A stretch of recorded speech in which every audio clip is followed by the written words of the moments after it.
Howdy, folks. Thanks for coming back. So, some people have wanted to know how to sell a particular property and what things that I look at whenever I come and sit down with you to talk about your property. Um, and understand there's markets that are in rural communities, markets that are in urban communities, and markets that are in cities and towns and things like that. And those markets will determine what the value of a particular property is, such as where we live in Wake County.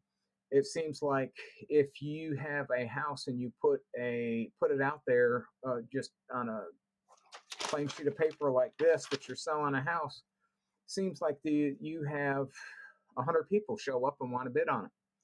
But the thing about it is to understand it's not like fishing down in Florida where you could put an empty hook out there and throw it out there and you'll have a pompano at the end. It's one of those things where the markets are going to fluctuate and you have to have some certain enticements and certain things as far as that's concerned. The first thing is that you want to have a real estate broker such as myself who understands the recent sales in the area. And one of the things that I absolutely don't like about our current MLS is that they synchronize across multiple different MLSs. So if I go to one MLS or I go to Zillow or something like that, it will tell me what it's listed at, but it might not tell me what the sold price is. Or the real estate broker who actually had it just deletes it and not does all the other stuff into the MLS. So what we're stuck with is the listing price and then it's been withdrawn. That's that skews the data a lot, and it's difficult at best to get a really firm grasp on pricing whenever that happens.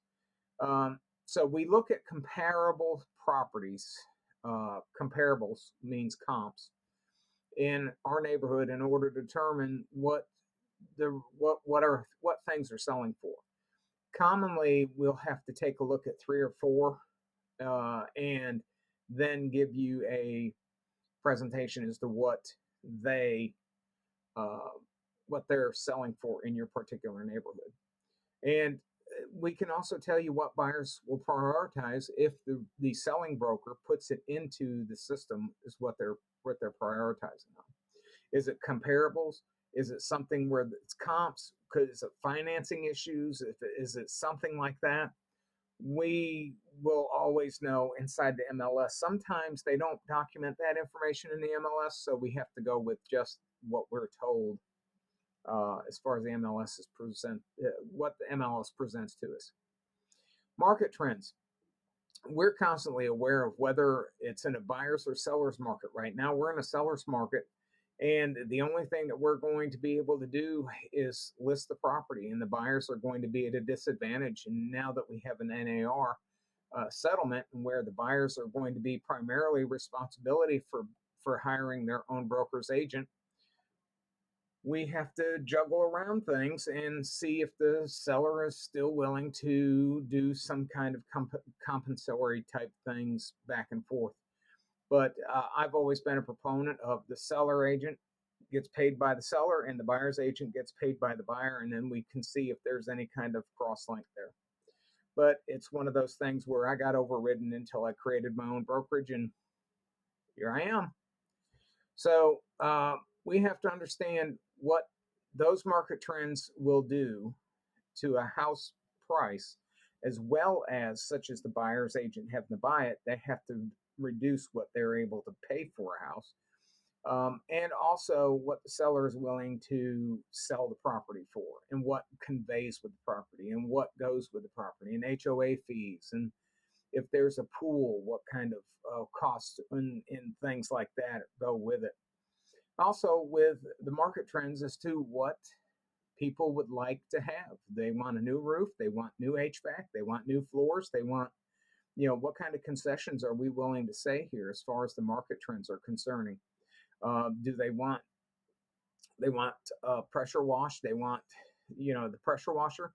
They want the freezer in the garage. Well, those are all market trends that believe it or not, are supposed to be put into the MLS at the close of the sale.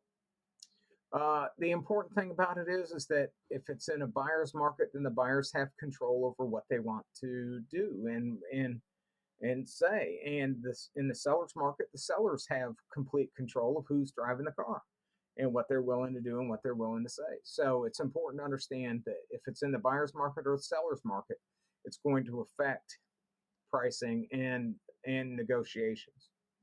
And pricing competitively is crucial in any market. If it's a seller's market and we have a $200,000 house and it's priced at $400,000, well, we know that that house is going to sit there for a while. If it's in a buyer's market and we have a $200,000 house and the buyer says, "I'll give you $180,000," then there may be some more negotiating room there with the seller.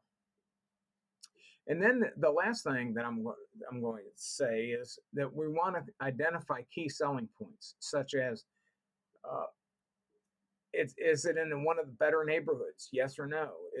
How is it to get to the schools? How is it to get to work? How is it to the parks? Where's the shopping? Is there public transportation, and how far away is it? Buyers often look at these things and they align it with their lifestyle needs more often than not. Like here where we live, uh, I am I am about 3 miles away from breweries. So if you're a beer nut, you're 3 miles away from there. If you if you needed to go to, say, a Walmart or grocery store, well, I'm 5 miles away from that. So it's important to understand that. And police and fire, well, the police, I'm only about 4.5 miles away from the police station. And oh, by the way, fire department, that's only 2.5 miles, 5 miles in the other direction. So it's important to realize that all of these things come and make uh, marketing your property a plus or minus.